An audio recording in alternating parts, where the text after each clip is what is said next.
How's it going, everyone? In today's video, I'll show you on how you can factory reset your Navee scooter. Now, basically, there's a lot of models out there, so there's also a lot of ways in order to do this. But generally, the first thing that you want to do on your Navee scooter is to press and hold the brake levers right here.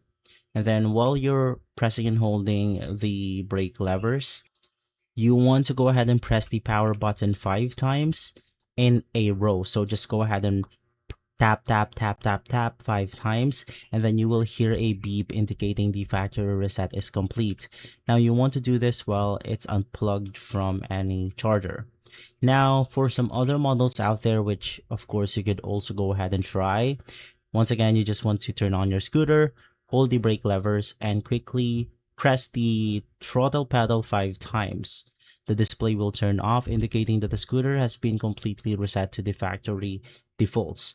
And I'm also going to give another way in order to do this, which is for some other models out there, maybe for something like the S3 or ST3 Pro.